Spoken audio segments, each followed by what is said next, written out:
Hi, I'm Andrew. I'm the faculty advisor for the Portland State Aerospace Society, which is a student group at Portland State University.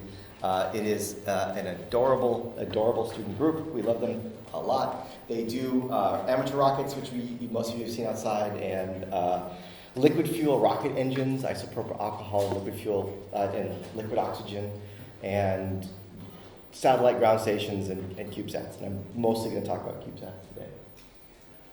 So one of the really cool parts about this is, many of you are engineers, and you know that engineering is, especially engineering school, is super boring and awful. And so as a professor, I can say that without being kicked out. And the reason is because it's not very hands-on, it's pretty abstract. So it's really, really good to do stuff. And this group is interdisciplinary, mechanical, electrical, and computer science people. And our big joke is we lock them in a room, and when everybody's crying, we get really good systems engineering out of them, right? And this is really almost literally true, maybe not the crying part. And one of the things is we've always been completely open source. It's always been a really important part of this, because as we do these systems that we have no idea how to do, we've never done CubeSats before, we don't have an aerospace program here at Portland State. We don't know how to do things. I literally don't know how to do this stuff. As we work together, we look at other people's designs. And of course, just like you guys, we're always upset when there's not an open source design and you have to do it yourself, which is going to be a common theme in this presentation. So we started with amateur rockets. That's one that we flew many years ago. It's got little tiny wings on it, and so we're doing some control theory, so it's got some gyroscopes and little canards on it and things like that. And we think we're cool because we flew Linux on a rocket before it was cool, and we put Wi-Fi past Mach 1 and some other stuff like that, which is kind of fun. And when we were done building the avionics system for the rocket, we realized, oh my God, we built a cylindrical CubeSat. It has everything you'd want on it, communications, batteries, all that kind of stuff. And so we thought, okay, maybe it's time for us not only to be building the rockets, that these rockets do not make orbit, they do not go to space, they just go up into the lower atmosphere. Maybe it's time for us to start on the other end and maybe eventually meet in the middle. So we thought, let's do a CubeSat, that's fine, there's got to be open source CubeSats out there, right? No, there definitely were not, especially not in 2016. LibreSpace, you may have heard of, they had UpSat, but UpSat was a very, very constrained, specific, mission-driven design. And you'll see that over and over in space stuff, which is that you build a satellite for a mission, period, that's it. And that's really hard, because on your next mission, you're like, okay, we've got to throw out so much of this stuff and then restart over, or buy another set that costs $150,000 we don't have. And that's really the problem. For a 1U CubeSat, it's like $35,000 if you're cheap. And that's for one. You need three, right? You got to huck one into orbit, you need one on the bench to do testing, and you need one for backup when your students drop it. And if you have a 3U, that's like $125,000 with an attitude determination and control system. We don't have that kind of money. And so we thought, oh, let's DIY it, right? And you all know this more than anybody else on the planet. DIY is not cheaper, and it's not faster, and it's not better. It's absurdly expensive in time and effort. And worse, we're an educational institution, so these damn students are coming through. We're training them up. They're amazing for a year, and then they graduate. Looking at you, Eden. All right. But let's do it anyway, right? It makes sense. The world needs an open source CubeSat development system. Let's do it. So what are the requirements? The requirements are, this is more about me talking about that, whatever. Oh, I thought I had a requirement slide. I didn't put that one in. Anyway, what are the requirements of it? Basically, open source, good for educational teams, so teams of students can work on it, and cheap, off-the-shelf parts, all the stuff that you'd expect. So I'm not going to talk about this for a long period of time, but just to kind of put you on the frame of why we do the things we do. Space is a terrible environment, and you should never make electronics to go into space. The first problem is there's no air. And you forget how much you use convection to cool stuff. We don't even think about it, right? You've got a hot Raspberry Pi sitting in your closet. You don't think about it. Well, you put that hot Raspberry Pi in space, and you now have the thing that's desoldered itself. But the best part is because of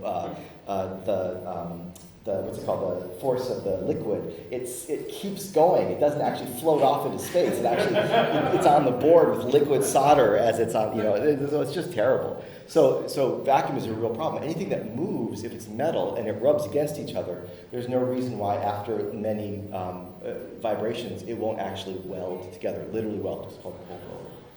And then you get really bad problems if you use the wrong kind of plastics, it'll outgas, which isn't really a problem unless you have a lens.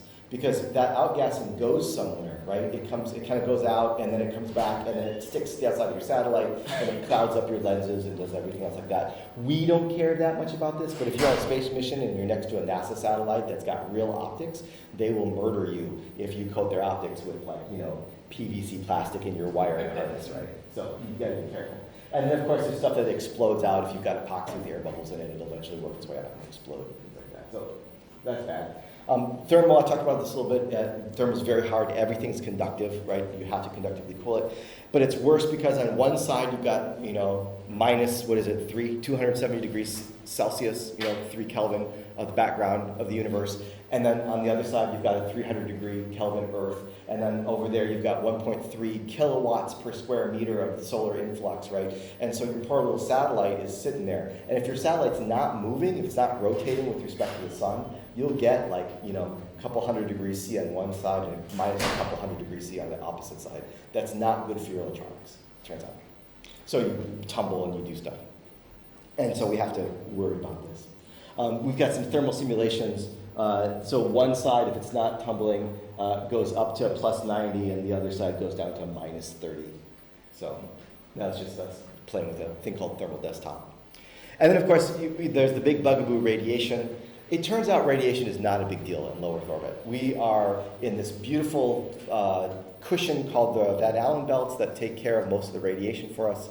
And so in low Earth orbit, like where the ISS is and where we usually go, it's okay. If you're a little higher in medium Earth orbit where the GPS satellites are, then everything goes to hell in a handbasket and you don't want to be there. And then once you get past that belt, then it's better, but it's still not as good as low Earth orbit. So it's not so bad, right? But we have to worry about two things. The first is alpha particles, but that's okay. We've got an aluminum shell, so they'll just hit that and all that kind of stuff. The real problem is single event upsets. We get all sorts of interesting little things where bits will flip, and more importantly, you can turn your single event latch up. That's what we're really worried about. Your N channels suddenly become SCRs, and the only way to turn off an SCR, as you all know, is to turn off the power. And so you're going to come back to this when we talk about the watchdog on the satellite, how we power off the whole damn satellite. And then, of course, we've got 2.5, 3 watts of power when we're in the sun, which is not a lot, so everything has to be low power, which drives the design. And then of course, it's remote, right? And so we've got about a 9600 baud modem. Actually, that's not true. That's actually been, it's more like 96K now. And we need to do firmware updates, and if we brick it, that's it. Satellite's done, and we can't touch it. It's got to be autonomous. And how do you design a system that's always on and always working? So, all right. So that was background. This is OreSat, and most of you, I'm sure, have seen the cards we have out there. We chose a card cage system because when your faculty advisor drops things, I was making fun of undergraduates dropping things, but I'm the one who always drops it. You can just swap out these cards. And it's really fast. You can give a card as a subsystem to a team, and they can work on it. And it's got a known mechanical and electrical and software API, and it's all good. And the most important thing is, remember I was talking to you about that custom thing where you build a satellite that is just for your mission. We really, really wanted a design that we could do multiple modular missions. So every time we design a card, you can reuse that card in an OreSat, system, which is really good. And so far we've had a lot of luck with that. We flew OreSat 0, we'll talk about it in a second. We're building OreSat 0.5, we're going to build OreSat 1 again, and these are just the same cards, better every single time, but the same cards. So we flew a satellite last March, which is fantastic. It was called OreSat 0. We actually started with just OreSat, and then that became OreSat 1 when we got, in June 2020, we got this really weird email saying, hey, do you guys have one new satellite you want to fly for free? And we're like, no, we don't, but we could. And so we built that really fast, and we were actually ready in taken 6 to 9 months to fly a satellite, which is pretty absurd. And then we finally flew it on the Astro mission 2022. I'll show you some photographs of that. We're building OreSat 0.5, and then originally we started in 2016 with the NASA mission, the CubeSat launch initiative, and that's what we'll come back to in a second. So there's OreSat 0. Thank you to Spaceflight up in Seattle. They arranged for the flight for us, Oregon Space First Satellite. There is OreSat 0, all the cards, all stacked up, ready to go. This is a clean box. We don't have enough room for a clean room, so we have a clean box. Same kind that you would use for growing mushrooms, I guess, or something like that. I didn't quite understand, but it worked out really well. We are not just PSU students. We have lots of people from all over the world, actually, that help with us. And I'm going to hit you up later to help us. And so these are 4 unsuspecting high school seniors from Westview and Sunset, and we made them do all the hard work. Like there's like 300, M2 passing if they did it. We don't have time for that. That's us and Spaceflight integration facilities, and there is the nameplate for Oregon's first satellite, which is adorable. Okay, pop quiz. She flies with her own wings. What is that from? Oregon State motto. 5,000 bonus points. Nobody knows that, but that is a fact. What was the answer? Oregon State motto. Yeah, which we thought was a real appropriate for us. And so thanks to all the people, and especially in this crowd, thanks to Osh Park, because, oh my God, the pile, the sort of pyramid, the Egyptian pyramid of purple PCBs we have, from all of the bad PCBs that we designed and the rapid fail-fast cycles, we could not have done this without Osh Park, so thanks to Lane and crew. It's really a really important part. That whole fast available, we don't teach that in universities, which is stupid, because that's how we do things in the real world, right? And so we really did that, and we were only able to do that because of Osh Park. So that's the deployer, the CubeSat deployer. CubeSats are now a thing. You don't let university students build a satellite. You don't put that next to your $500 billion communication satellite, right? That's just not a thing. But if you put them in a nice box that contains the fragments and the fire and all the other randomness, then you can go next to a big thing. So that's why CubeSats are a thing. It's not because they're a form factor, but because it's safe for the $100 billion satellites in the box. That's the ridiculously small rocket that we took to orbit. I think I'll play it. It's really funny. This is the rocket that went sideways for one of the launches, if you remember that. They failed, I think, 7 times. They got to orbit before us, failed, and then got to orbit with this one, and then failed on the next one. So that was kind of amazing that we were able to get to orbit on this rocket. The joke for the first time was that they were doing Space Y. Space Y, yeah, that's right. That's SpaceX. Yeah, it was really good. And I don't want to pick on the Astro people because, oh my God, this is so hard to do, right? But it was funny that they learned that we were in orbit because we started beaconing, and the other CubeSats on board started beaconing before they actually knew it was successful. So that was pretty funny. But it worked, it was great. So, yeah. That's us holding our breath because we didn't think it was going to work. And just for fun, we have if you go to mission.orsat.org, you can see where we are. Right now we're over Indonesia-ish, heading south. And that's kind of fun. And this is all based on 18th Operational Space Group, the Space Force. They track everything in low Earth orbit. And it's great. Is that linked from the PSAS website? Yeah, it is, the orsat.org. Yeah. And oh my God, it worked. That was the most amazing thing. We were like within 45 minutes, we had gotten packets. And so it turns out we are in a very weird orbit with something called a dusk to dawn sunset from this orbit. So if the projector is the sun and my head is the Earth, as I go around the sun in a year, I've got this orbit that goes around me like this, and it slowly processes along with the year. So I'm never in the shadow of the Earth. I can always see the sun. And that's amazing. So it's 19 degrees C, which is like, 60 degrees Fahrenheit or something. Batteries are fully charged. I mean, it's just stupidly good orbit. And so it was almost too good because we didn't test everything, right? We couldn't, because we never got shade. So anyway, it was really great. That was fun. And the first packets that we got came from the Satellite Network Open Ground Station. And we would be absolutely screwed if this did not exist. This is an open source ground station that the LibreSpace people fund. They have a server that does all this, and every single green dot you see there is a working amateur radio receive station, which is absurd. That one right there, and that one right there, those were, for whatever reason, we got most of our packets from those two sites. It was just amazing. And it's all free, it's all open source, and we really relied on it. So our beacon was made specifically to be received by the satellites. So it's something called APRS. Everything we use amateur radio, APRS AX.25, with 255 bytes of sort of satellite health data. So we got a lot of feedback from it, which is fantastic. So that was great.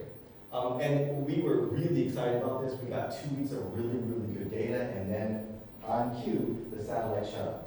Because you need something called positive control. If you can't control your transmitter, they will come and shut you down, however they do that. And so you need to say, this is how I'm controlling my transmitter. And one of the things we built in is, hey, if you haven't heard from us in 2 weeks, just go silent, you're fine. Well, when next time we talk to you, you can start transmitting again. So that's fine. We'll just transmit a enable command.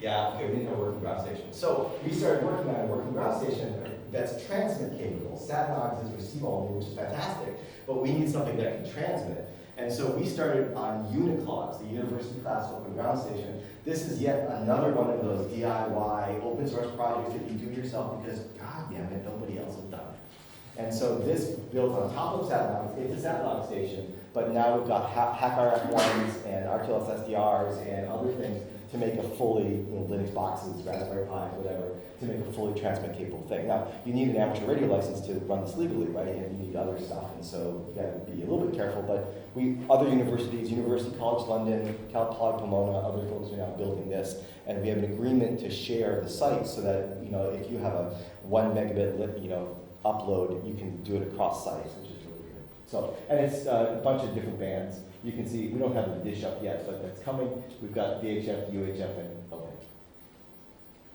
And we didn't hear from it. We transmitted, it wouldn't respond. We're like, oh crap, we have a dead satellite after 2 weeks. Right? Maybe we can figure out what happened based on the fact that we have an engineering unit, we have a hardware testing and all that kind of stuff. And so this is the, we knew we had a good deployment for the antenna because we heard from it. We knew the transmit was working. We knew everything was working, but we couldn't hear. So of course we focused in on the receivers in here. And this is the primary LDAN. It's a very, very low power, very squirrely LNA, low noise amplifier, designed by a graduate student. It is beautiful and performant. And look at that little thing right there, emitter degeneration. That's very important because that's the thing that the faculty advisor didn't see when he was saying that's a really terrible ground on your low noise amplifier. It should look like that, right? Like that's a good ground, right? That's good, right? Yeah, okay, no, I did that, and that's how it's supposed to be because that's an inductor. And so it started oscillating. And so when it gets cold, below 50 C, it starts oscillating. So we had jammed our primary receiver because someone did a good ground. Terrible. But it's okay, we had a backup.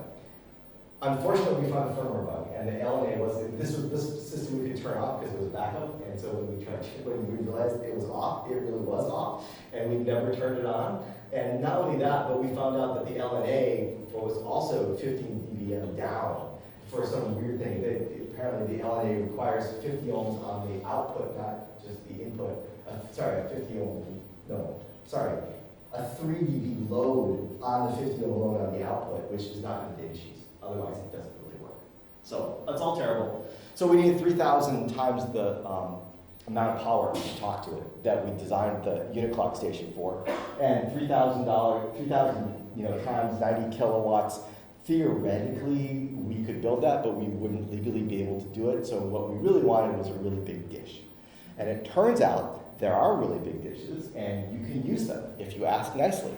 That's at Stanford, and that is I think it's a 30-meter dish, and that's the house with all the transmitter stuff in it that rotates along with the dish. It's really amazing. They do Earth listening, so they can focus on the moon and hear the other side of the planet with this dish, which is crazy. So thank you to the Stanford Research Initiative. We drove down there. We have lots of funny stories about going down there. We asked them, they said, on the Thursday, hey, could we do this? And then they said, yes, how's Sunday? And we're like, Sunday, like, oh, Sunday, like 3 days? And they're like, yeah, 3 days. But, oh my God, so we run down there and did it. And it totally worked. It was kind of megawatt class power, and OreSat heard it and woke up for another 2 weeks, and it was great. We know everything is perfectly fine, which is fantastic. It's about 8 months in space.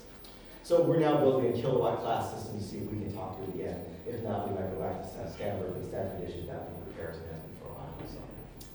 And we don't have time, because we've got another satellite coming up with the actual fixes to the LNAs and the firmware. That's being handed off in a month, so oh my God, we're panicking. And this one has an attitude determination and control system, and something I'll talk about in a second.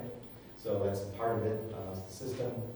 And then this is probably a year and a half away, which is the original OreSat one. So what we're flying now is a technology demonstrator for a shortwave infrared camera. We're going to look at the solar spectrum being bounced back off cirrus clouds. So we're going to map the global distribution of cirrus clouds. University of Maryland, Baltimore County, and UCL are our partners for that, which is fantastic. And that's all sciencey stuff. I don't know. We got to fly in a NASA balloon to test that. That's the shortwave infrared camera. I'll skip this because it's like 15 minutes long. But that's some of the original images from it.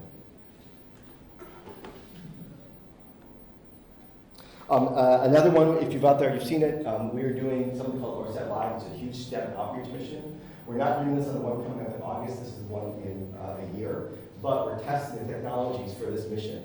Oregon high school students will go to our website, tell us where they are at Longing, Oregon, and then we'll give them a pass. We'll point the satellite at them, and then they'll build a handheld ground station and get live video from space.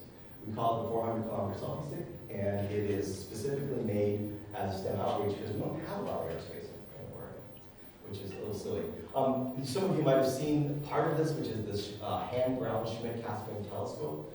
There was a great article or YouTube video by Huygens Optics on it, and it's pretty great. There's a sign from my work, and that's the camera, and that's what it looks like with that right there, which is fantastic. Don't mind the modifiers. Okay. Oh, I don't know. Oh, good. Here's the ground station, 3D printed form, and helical, 12 dBi helical with a bunch of Raspberry Pis and other stuff on the back, doing some testing in an anechoic chamber to make sure it all works. Thank you to Crossfly. Crossfly is going to actually carry this kit when we're ready for it, which is fantastic. And so that will fund not only the STEM outreach, but all the operations that we have. So fantastic. This is what La Pine, Oregon looks like somewhere in there if you have a cell phone in space. And this is what it will look like to our camera. That's La Pine High School right there, so you'll be able to see the high school, see your own place, but you won't. It's not like reading license plates, right? So that's fine. Okay, so that's the mission. That's the background. Sorry, that took a little while. Now let's talk about technical details. Again, if you want. So we're going to talk a lot about the cards, and these things are called end caps that bolt on the outside. These are the frames. Solar panels go on the outside, and right here is our backplane that mounts into it. The structure is all aluminum. It's anodized black to absorb radiation and heat the satellite as much as we can. It's relatively easy to machine. You could do this on a CNC router if you wanted to, but it's a little tough, so it's really more like a CNC. And it's got some really clever properties. This part right here actually comes off, and you saw the CubeSat, that's where you can take the cards out. So there's only one thing you have to take apart to get the cards. But more importantly, one of the reasons we did the card cage is that thermal problem is a real problem. And so what we wanted to be able to do was clamp those cards in a way that we could transfer heat from the giant Octavo or power amplifiers or whatever, get it into the ground plane, and then out of the ground plane into the structure where we could then radiate to space, or at least have everything be the same temperature. And so these, you can see right in here, the Y, and you can't see it with the plus X as well, but you see all these fasteners here. Remember I talked about the 200 fasteners, right? All these fasteners go to these little things here called wedges and triangles. And now we've got a better single piece design, but I'm going to picture that.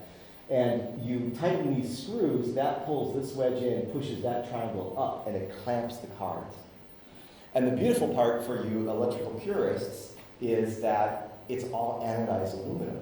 So we have, microns or tens of microns of aluminum oxide, so there's no electrical conduction, it's just thermal. which is good. So we have a single point ground going through the backplane while we still have all this thermal clamping going on, which is cool. So we've got bare ground planes everywhere, but no actual electrical connection. So that's kind of fun. And so that way we're able to have the thermal control everywhere. Those clamps also help with vibration. So you have to go through this sort of absurd amount of vibration testing. The funny part is that the launch is way nicer than the actual vibration testing. So if you're going to fail to do the vibration testing, it's going to be in the testing and not in the actual launch itself, which is good.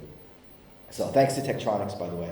Tektronix has a shape table, and they give it to us for us to free use. And so far, we've not destroyed anything in a shape test, which is great.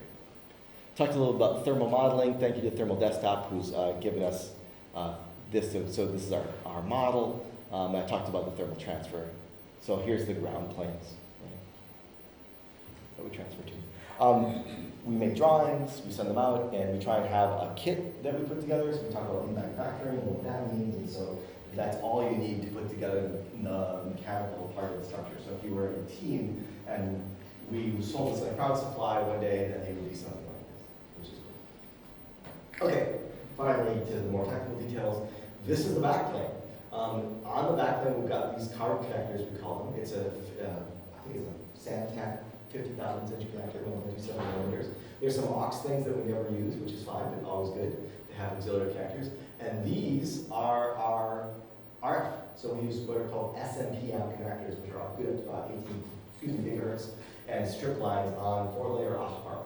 And again, I know I keep saying OSHPARC, but oh my God, the 4-layer OSHPARC layout is perfect for this. And we could not have done it because the Rogers would just be too expensive. And this is good enough for us. It's only going to get about 3 gigs. And again, you'll notice no wires. We hate wires. I mean, we love wires, but we hate wires. We use lots of wires in the rockets, but not in the satellite. So everything is on the back end, which is great. We have the raw battery voltage of 7.2 volts, something called the OreSat power domain to turn things on and off, which we'll talk about in a second. And this is just a 4-layer board made in KiCad. You can go download it, and for your bespoke mission, you can change up whatever you need here. You can put this is the C3 board, you can move that down here if you need to, right? That's easy, it takes 2 weeks. So it's a really flexible system. Here is the backplane, and I forgot to turn on the back. Okay, that was stupid. Anyway, it's literally just, doubled up pins because it's space and everything is hard and connectors suck. Connectors suck even more than wires. And so you'll see all the critical things have been doubled up here. D-bus is at 7.2 volts. We've got a UART that runs on the backplane, but mostly it's CAN. We mostly do CAN. And that was really hard. I have used CAN a lot. I hate CAN, Controller Area Network. It's kind of terrible. It was made by electrical engineers, and so you know it's bad. And it's bad because of its goodness, which is that it's really redundant. It's all this good stuff that you want in a car. But for us, we need data. If we could, we'd use Ethernet. Ethernet's way too power hungry for us.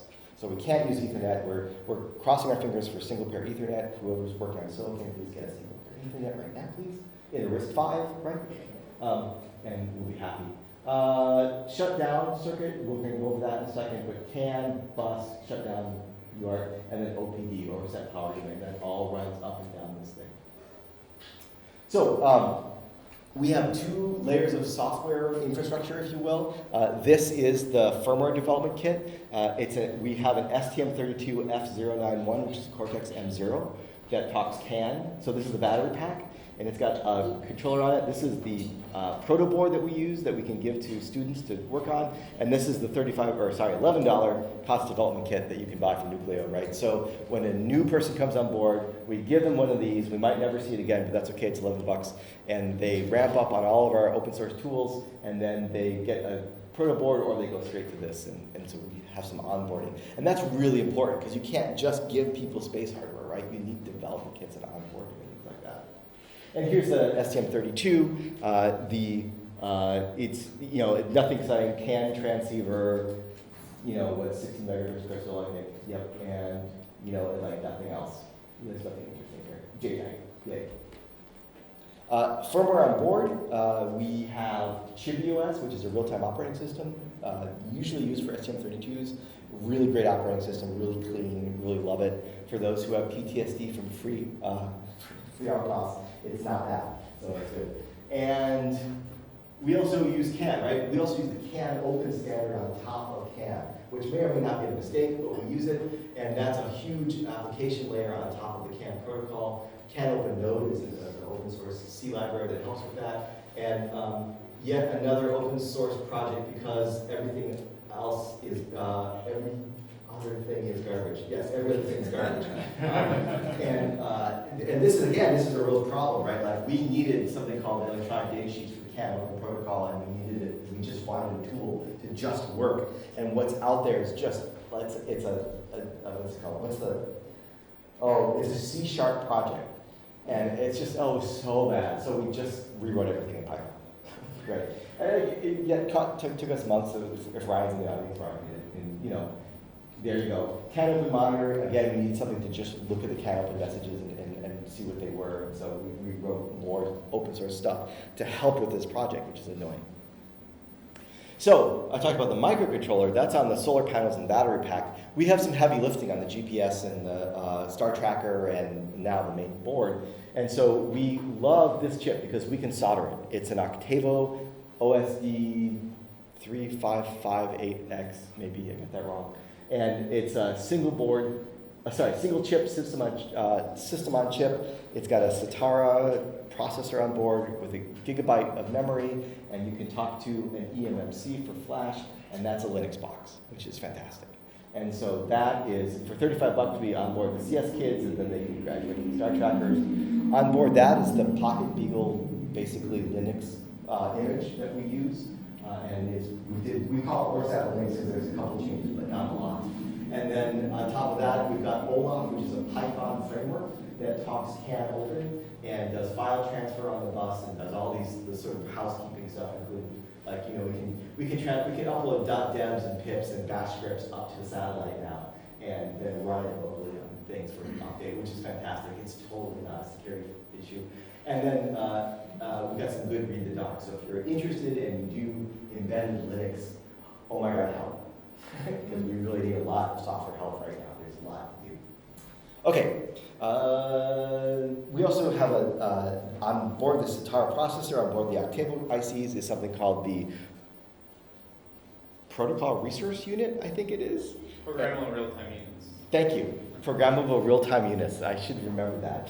And the programmable real-time, it says it looks like that. I should read my own slides. These are amazing. And we don't know what we're going to do if we ever switch processors, because we really use these. These are real-time. We think of them as protocol co-processors. So they talk to our software-defined radio GPS receiver or to our cameras and things like that, and they're just great. And so they talk to our cameras. Every card has the same debug port on it. It's just a little flat, flexible cable interface. It's this thing right here. And you can see all even the STM32s have it, the Octavos have it. And you can both power the card locally and you can talk to it. And on board that is just JTAG up here, UART to talk to get some debug information. And then for the Octavo chips, we've got USB host and USB device. So we can plug in it plug in this card as an Ethernet device to your laptop so you can SSH in and do all that kind of stuff. And you can plug in a flash card on the outside if you need to. And then some debug ports. So this is actually the most important part of OreSat right here. This is hardware in the loop testing. This is FlatSat. And I wish I had a better picture of it because there's a whole new section. So not only is there the satellite with the backplane here, but there's a Linux box up here where you can remote log into, and then you can go to each of these little debug boards and you can SSH or JTAG in here and run it and test it remotely. And over here now is the flat NOGS, the Flat Network Open Ground Station. And now we have an entire satellite that thinks it's in space that talks over coaxial cables to a Linux box with a hack RF that thinks it's on the roof, and we've got a full hardware in the loop simulation for software, which is really important, right? That's how you get things done and how you do testing. And again, we're trying to teach people how to do stuff right. Not that we know, but you know, hardware in the loop is the thing you do. Okay. This is our antenna system. It's a tri-band turnstile, so it's circularly polarized. This first OreSat 0 is tumbling. Our future ones will begin tumbling, so everything that's not high gain needs to be omnidirectional. And it's adorable because we literally use tape measures and we wind them up in here, and then that's fishing line, and that's a power resistor, and we literally just burn the power resistor, melts the melt line, and those things spring out. And this is not, we didn't come up with this is a thing used in CubeSats for a long time, but it's really reliable and really great. The solar panels we're super proud of. There's one per side, one per U actually, and so it's a completely modular unit. And every single one of these has its own maximum power point tracker. And I won't really go into that. If you want, we can talk about it later, but the maximum power point tracker basically think of it as an impedance match between the cell and your system, and so it maximizes the power coming out of your solar cell. It's really important because you can lose most of your power if you don't get this right. And for whatever reason, I don't understand this, other university CubeSats don't run MPPTs, and so they're just dumping all their power. I don't even know how they survive. Maybe because they use tons of solar cells or something, but we don't have room for that. So it's this adorable thing where we've got a little INA226 to measure the voltage, current, power.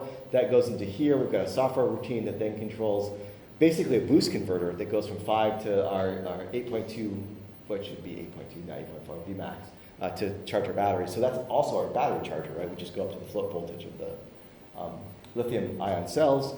And this is not, we're abusing this. This is actually just a boost supply which happens to have a current limit in it. And so the STM32 is using the current limiter as the maximum power point tracker, which is super cool. And it's, I have this here. So here's some of the things that you can download and take a look at. There's the solar cells, there's the power tracker, and then there's the basically megahertz class switching power supply. So we have like the fastest maximum power point tracker ever because we're packing the kit, which is fantastic. And then you'll see this a lot in our stuff. We have an ideal diode from LT, now ADI, I guess. And that's really great because instead of using a diode where we drop in watts of power, we get a couple of MOSFETs and a little chips to control the MOSFETs, and that's our diode. So when we're in the dark, these guys just shut down. They're not powered, which is great. Here's the battery pack. Battery pack is just lithium 18650 cells. It turns out they're fine for space. You can use LiPos, but they tend to leak, and that's bad. And so they weren't really designed for vacuum. So we thought the 18650s were better. It's under this MLI multi-layer insulation here. You can see the tabs coming up through the circuit board there. There's the STM32, and then there's a bunch of crap here. And then these things are inhibit switches. So it turns out that when you're in the deployer, that box, you have to be shut off. And they really want you to be shut off because it'd be terrible if you caught fire or did something while you were in the launch vehicle. So these funny things are literally switches. That's an Omron switch right there. So that when you're in the box, there's rails. The rails push on the inhibit switches and turn off the satellite. There's 4 of them. 2 of them are literally in between your battery pack and the rest of the system. And 2 of them for us are to the shutdown circuit I'll talk about in a second. So here is the batteries, B1 and B2. We've got 4 batteries in the pack, but they're in parallel, so we've got 2 separate parallel packs. So what is it? It's a 2S1P pack in parallel, so one can die and can still work on the satellite. This is months and months of undergraduate pain and suffering right there. That is our shutdown circuit. So when the shutdown circuit line is pulled to ground, the entire satellite, solar panels, battery pack, C3, everything, crowbars to ground. It powers off. And so if we have a single event latch up, we can fix it by crowbarring. And so we're really excited about that. Most other satellites don't do that. We think that this is one of the reasons why we're still alive. Every 24 hours we do this just for giggles, right? Which is also one of those remote things to do. And of course we've got a max chip to read the amp hours, and there's a bunch of other stuff, battery protection circuits, but not shown out here. So, and then more ideal diodes. This is interesting. This is our battery charger, which is ridiculous. If the bus voltage is greater than the battery voltage, then it charges, and if it's not greater than, then we discharge. That's it. And this is kind of a problem because you should never really float lithium-ion batteries, right? We do anyway, and it's fine because we're actually down below the charge voltage, but it's fine. And we're tumbling, so we give it some rest sometimes. Okay, that was the battery pack. What's my time? Oh, good. Actually, we're doing well. Don't forget to interrupt with questions if you have questions. So this is the C3. This is our onboard computer, or OBC. We call it the C3 because we're cool. Command, communications, and control. This is the original one that's in space right now. It's got the L-band receiver right here, the AX5043 chip, and then a UHF transceiver, TX and RX. And up here is a radiation-tolerant watchdog, which I'll talk about in a second. That also is tied to the shutdown circuit. So if the C3 doesn't pet, you don't kick the watchdog, you pet the watchdog, for those who are old school. And if you don't pet the watchdog once a second, then the whole satellite crowbars right down to ground. 16 gigs of flash, and running CubeOS, can open, and CCSDS, which is a communication protocol for satellites. This was a really interesting issue because we had all this stuff on this little tiny microcontroller, real-time operating system, a CCSDS communication protocols, can open, all this stuff. And undergraduates couldn't touch it. We had one amazing graduate student who wrote this, and we flew it, and then nobody could contribute after that. And it was a real problem because this is the right thing to do, right? A nice small microcontroller to run your satellite. But it's so monolithic and so hard to work with, we just couldn't do anything. So, where is it?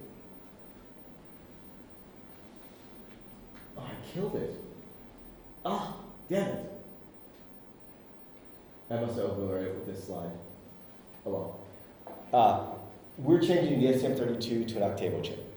So now we'll have a Linux box that runs the satellite. And in the 3 months that we took a Pocket Beagle, hacked the living hell out of it, and put it on top of one of our development C3 boards, we've made more progress in software development than we had for the last year and a half. And so, again, I don't really want to fly an Octavo as a main processor because it's so complicated and there's so much going on. But we need the development environment. We need Python. We need undergraduates to be able to contribute. So it's an interesting, appropriate technology for this. Excuse me. Yeah. The 3 caps, those look like aluminum polymers? No, they're tantalums. Tantalum polymer? Yeah. Are they polymer or aluminum too? Usually black is polymer. Yeah, I was looking at that. That actually looks like they're aluminum, but this may be in 220 to 16 volt, that's probably tantalum? Yeah, I think it is. We would never. The reason I'm asking, Yeah. there's a well-documented issue with PDOT and space when used with capacitors, especially on tantalum polymers. I can talk to you about it later, but I used to work for a capacitor company. We had a number of satellites that failed because of them. Wow. And what was it that changed? So I left before the definitive answer was ever found, but basically when the PDOT dries out, its behavior changes, and it actually, the caps start to act more like a diode than a capacitor. Oh, okay, so you're saying the electrolyte or whatever it is, it is. Well, it's not, and that's the problem, it's not an electrolyte, it's the cathode connection is a solid, if those are polymers, it's a solid polymer, and when that polymer dries out in space, the behavior of the cap changes, and It's been working for 8 months. I'm curious, that's why I wanted to talk to you, I'm just curious. Yeah. If that's what those are, and if. Well, no, we definitely talk. Yeah, that's a huge, in fact, I'll just go right into it. It's those guys right there. So this is the radiation tolerant circuit. So radiation ICs are thousands of dollars each, right? There's a AVR, an old AVR, like an AT-Mega 128 or something ridiculous, right? That you can buy for like 35 cents on the open market from Mauser or whatever. But then you can buy a radiation tolerant done on silicon dioxide process, or the silicon dioxide substrate or whatever it is. And that's like $1,200. Yeah. And so we were like, oh, we can't really do that. That's too expensive. We can't force other people to do it. So we look around. It turns out TI has this great thing where they call it new space or whatever they call it. And it's relatively inexpensive radiation tolerant parts. And they're not proof or hardened, but they're just radiation tolerant. And so this is just a quad comparator. And we turn that through the power of undergraduate labor into a full RC oscillator watchdog. And so again, you have to pet the circuit once a second, otherwise it fires, and when it fires, it pulls the shutdown down to ground, and the whole thing power cycles. So, and that's so that this circuit can continue to work while the satellite's powered off. So, So this is the OreSat power domain that I talked about earlier, which is we wanted the ability to turn the cards on and off. The star tracker, the GPS, we don't need those on. They should be they should be off. So how are we going to turn them on, and how are we going to turn them safely on? So what we did is we threw an I2C bus through the backplane, which is terrible, but we did the right stuff. We have an I2C transceiver, and we do a couple other things to make it safe. And that runs this Maxim chip, the 7310, and that is a really good automotive-grade GPIO expander for I2C. And you can have up to 53 of them on your I2C bus. That's how many address lines it has. It's weird addressing. And this is great, so that this actually, we set the address, we talk I2C, the C3 card talks I2C, and now we can turn on and off individual cards with circuitry on the cards itself. So we don't have a smart backplane that can go wrong. We don't have the C3s and overly complicated. Each card has this built in, which is a little repetitive, but it's fine, right? If you pull the card, that's fine. You don't have to fly it anymore. We also have some super clever circuitry. We were terrified that if this chip failed and pulled one of the I2C lines down to ground, then mission over, right? And so this is an adorable little circuit that times out if this side of the wire that goes through this transistor is pulled to ground. And so we have some backup protection that the I2C won't kill itself if one of the cards dies. On the other side, the Max 7310 is here and then connects to this Max chip. We apparently like Max chips. Max 4211, it's a circuit breaker card. So it looks at the voltage drop across this. It's got a little amplifier in there, and then it does a comparison through some voltage dividers, and you can set the current between like 0 and like 1 billion amps. And this thing, basically, we turn the card on, this thing turns on, and it monitors this current, turns this thing on, and then we can come and we can do a reset. The C3 can sort of run the whole system. So we can turn it on, we can see if there's a fault, we can reset the circuit breaker, we can do that several times, and then we can give up if it doesn't work, right? So it's kind of, again, it's this idea of the C3 reaching out to each card and doing it here. So that's kind of, we like this one as well. The switching power supply is a switching power supply. One of the things you'll see is a holy war in space design between people who think that you should have one monolithic processor that goes out to all the different systems, and those who are in the distributed camp. We, of course, are in the right because we're in the distributed camp. And that's got its own problems, but at least we know that when we do a bad soldering job, it won't destroy the whole satellite. So, okay, software. So we,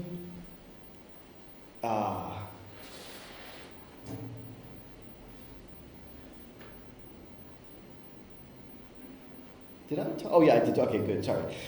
So the C3 is just running the standard OreSat Linux and OLAF that I talked about before, the OreSat Linux application framework. So again, it's written, you've got Python threads running in there. And then it also runs the Space Packets library, which is a Python library for the Consultative Committee for Space Data Systems, which is how you talk to a high latency satellite system. Everybody uses this, NASA space probes, ESA things, everybody uses CCSDS.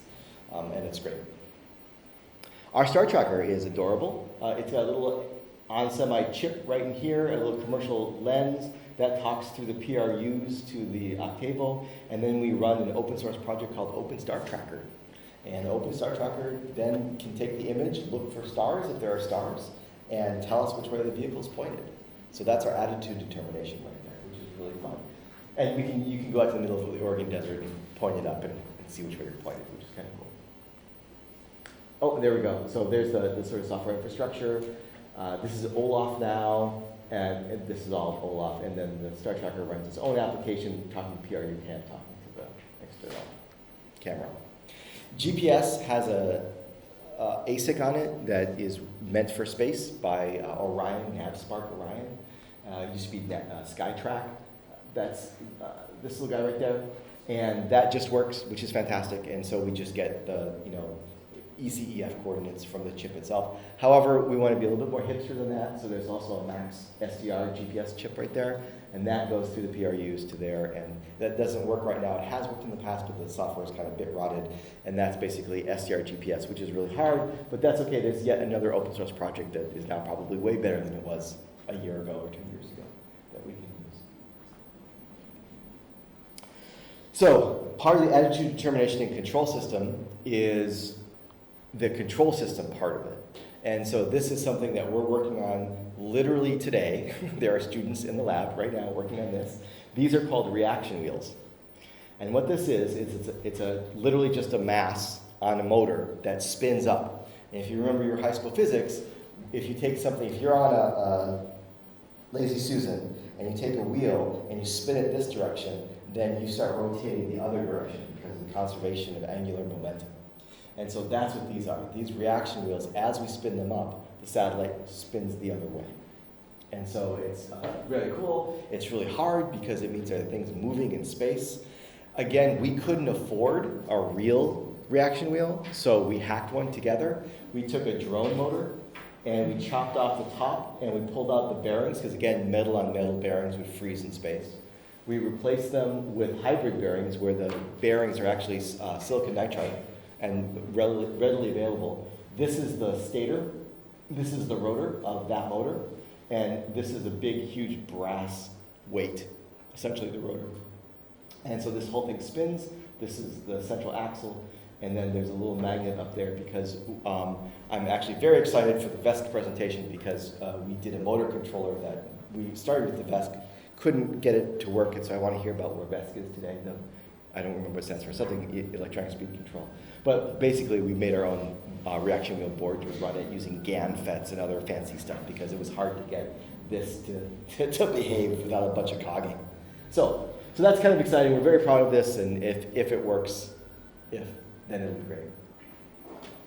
So I want to really emphasize this, which is we need help. We don't know what we're doing. We've never done this before. If you know embedded Linux, if you know electrical engineering, if you know thermal design, if you know mechanical engineering, anything like that, we're looking for you, what we call industry advisors. We have people all over the world who we work with, and we're looking for, we really love working with people locally because it's so much more fun for you guys to come to the rocket room, sit with the students, work on a project, and sort of mentor them as they work on the project with you. It's very peer related, right?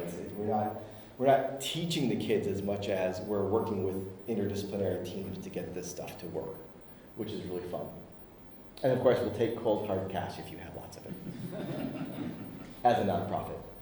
For more information, see all of our websites and our GitHub account, and you can email us or me directly. And we'd love to hear from you. Please don't be shy. We desperately need the help, and thank you for listening.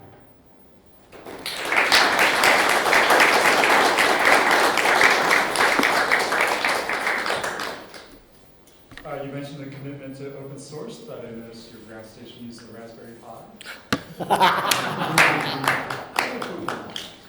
Yes, it does. And we still are on the fence about this. I have deja vu. Yeah, we're still on the fence about that. It's still designed around a Pi 0W because we've not found anything that's cheaper. However, the question is how far down the open source rabbit hole do you go? Because the SB32 has their Wi-Fi version chip now. And we're thinking, okay, we might be able to get that to work instead, but then we'd have to network two of them, and is SB open source? Well, yeah, kind of.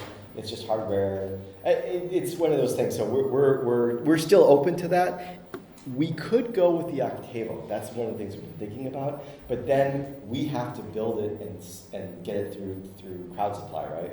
And doing a commercial board with the Octavo, I'm sure it's done, but we are not good at the commercial thing, the bulk manufacturing. So we really wanted the most of that stuff to be done as a single board computer. So I'm hopeful that someone will still come up with an open source Raspberry Pi 0W equivalent. So Alimax also does single board computers, and everything they do is all open source hardware. who? Alimax, they're in Bulgaria. OLI. Oh, MEX. Olimex, yeah. Yeah. Okay. They're a pretty good alternative, and they do open source hardware. And they do larger production. So I mean. Yeah. Oh, if they had a small one with a Wi-Fi chip on it, yeah. That's. I didn't think about looking at them. That's cool. So you said that you hate wires. Is it because of a range of motion or a different reason? Racism. We've been burned by wires over and over again in the rockets, and so we try. I mean, there's nothing you can do, right? Especially in a rocket.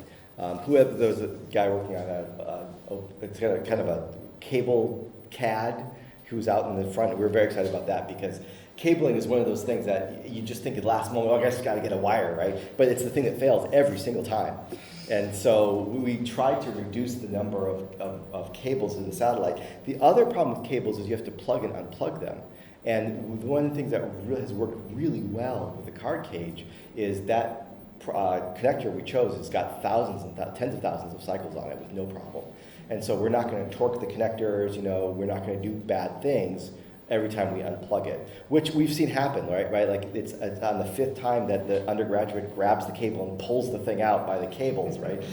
You catch them and you say bad engineering, you slap their wrists, but it just happens, and so we try and avoid that. But with the rocket, for example, next week we're going to have a big cable building. I don't know if it's next week. Hopefully next week, big cable building party, and we're going to go how do you build high reliability cables? And they're still going to fail, but that's fine. In terms of publishing all these things like the schematics and things like that, does ITAR conflict with your ability to publish any of these things? No. Okay. Which is fantastic. If you want another talk on ITAR, I'm willing to do a talk on ITAR. Oh my God. The International Traffic and Arms Regulations does affect space programs a lot. If you're doing commercial work, it absolutely affects you. As part of the fundamental research exclusion, educational and open source projects get out because they publish everything. It turns out if we didn't publish these things, we'd fall under ITAR. And unfortunately, part of the big rocket nose cone you guys saw there, the next generation rocket, parts of that actually fall under ITAR, even though we can publish the CAD, we can publish photos, we can give you all the modeling software, we can do all of that, but we can't let you look at the actual physical item because it falls under ITAR, which is ridiculous. But yes, we're very aware of that. So the GPS, for example, you can share all of that information about the GPS? Right, you need to get special letters for this, but yes, as those come from, I believe, Taiwan, and so we write to them and say, hey, we're going to use it not in a weapon system, and then they sell it to us. If it was a U.S. manufacturer, you have to say, then it does fall under EAR, the Export Administration Regulations, and so you have to say, I'm not going to bring this out of the country. Apparently going to space is not an export. And so that, there's stuff you have to do, but it's not bad. And it's the best it's ever been now, which is really good. Yeah, that's a good question. Other questions? I'm curious if you explored any of, so I guess there's kind of a continuum, as you noted, of radiation hardening. I'm curious if you explored any of the Cortex-R devices, or if those were meaningful in your threat model. Like there are some lockstep Cortex devices, and I'm curious if you explored those. You know that feeling you get where like you design a whole system and then something comes along and you're like, oh, where were they 3 years ago? I would like to use the Cortex-Rs, but it's too late.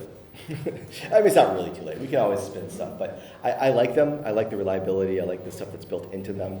I would actually think that they would be, and it's been a while since I've looked at them, but if I remember right, they've got decent watchdogs and they've got decent, do I remember this right, that they've got some kind of parity on them? I don't remember. Anyway, yes, we'd like to move to up one level into the sort of commercial medical automotive is the new space area, right? So if you're building stuff, safety critical stuff for people or autos, that turns out to be really good for CubeSats too. And so literally everything that we purchase is got to be automotive grade, even just for the temperature. So. Does your telemetry include anything about the reset behavior? Yes, it does. And it turns out that we have not been resetting, which is interesting. I mean, we've got one reset per 24-hour cycle, which is what we programmed into it. And I think there was like 2 or 3 other ones, and that was it. So it was in the noise floor. Yeah, which is, again, we all get excited and terrified about radiation, but in LEO it's not that bad.